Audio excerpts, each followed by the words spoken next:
میں جس وقت اپنے خسر صاحب قبلہ کے ہمراہ مطب پہنچا تو حکیم صاحب سبز جعفری والے برآمدے میں بیٹھے حقے کی نبض یعنی نئے پہ ہاتھ رکھے مریض کی گھات میں بیٹھے تھے.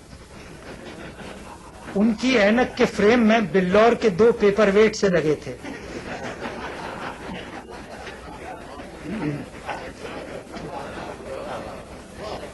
جن کی وجہ سے ان کی سرخ ڈوروں والی آنکھیں مریض کو تگنی بڑی دکھائی دیتی تھی. وہ خاصے بددماغ مشہور تھے.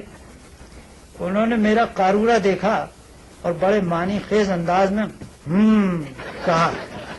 پھر نبض دیکھنے کے لیے ہاتھ بڑھایا. میں نے دایاں ہاتھ پیش کیا اور بائیں کو مارے ڈر کے پتلون کی جیب میں رکھ لیا.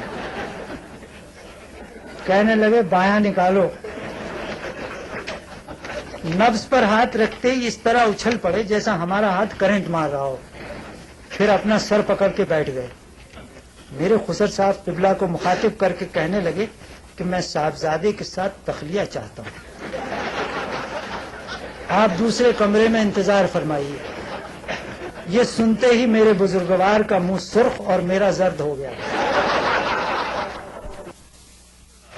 میں حکیم صاحب سے الجھنے لگا کہ جناب والا مجھے السر ہے, ایکس رے بھی کرایا ہے, اس کا جگر سے کوئی تعلق نہیں. کہنے لگے آپ بجا فرماتے ہیں مگر قارورہ کچھ اور کہتا ہے.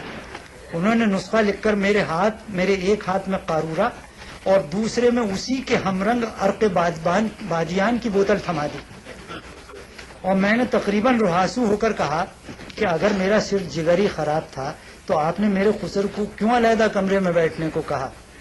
آپ کا میرے حال پر بڑا کرم ہوگا اگر آپ ان کو کم از کم یہ بتا دیں کہ میرا صرف جگر خراب ہے.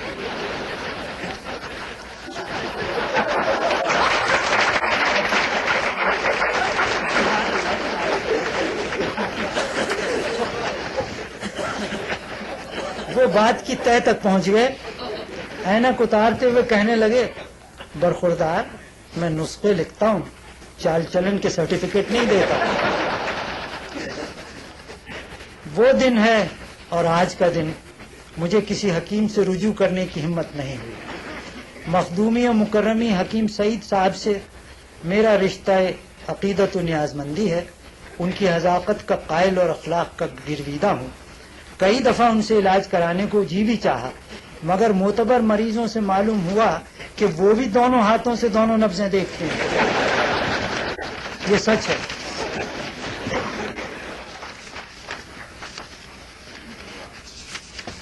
ضیاء محی الدین کے ساتھ ایک شام اردو مرکز نے منائی تھی. اس کے سلسلے میں جو لکھا اس کے 2 پیراگراف پڑھ دیتا ہوں, دیر ہو رہی ہے. آپ نے لندن کے تھیٹروں میں دیکھا ہوگا کہ شو سے پہلے آرٹ پیپر پر چھپے ہوئے کتابچے قیمتاً ملتے ہیں جنہیں خریدنا تھیٹر دیکھنے کے ان لکھے آداب میں داخل ہے. ان کتابچوں میں کاسٹ کی تصویریں اور مفصل تعارف ہوتا ہے.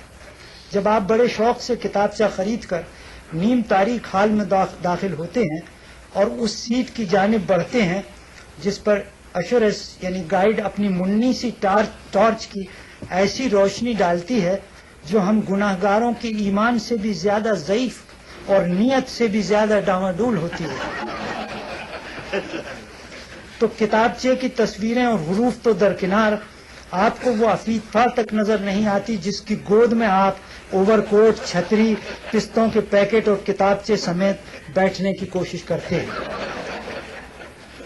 تایان کار جوانوں کی اینگلو سیکسن جھڑکیوں اور بوڑھی میموں کی گونگی گھرکیوں کے بعد آپ کو اپنی مقسومہ یعنی کرسی مل جاتی ہے اور آپ خود کو اس میں اس طرح فٹ کر لیتے ہیں جیسے یہاں کی خواتین 15 نمبر کے سمندر مشمولات کو 10 نمبر کے کوزے میں اس طرح بند کر لیتی ہیں کہ بقول نذیر اکبر آبادی آگا بھی کھل رہا ہے, پیچھا بھی کھل رہا ہے, یہاں یوں بھی واہ واہ ہے اور منہ بھی واہ واہ.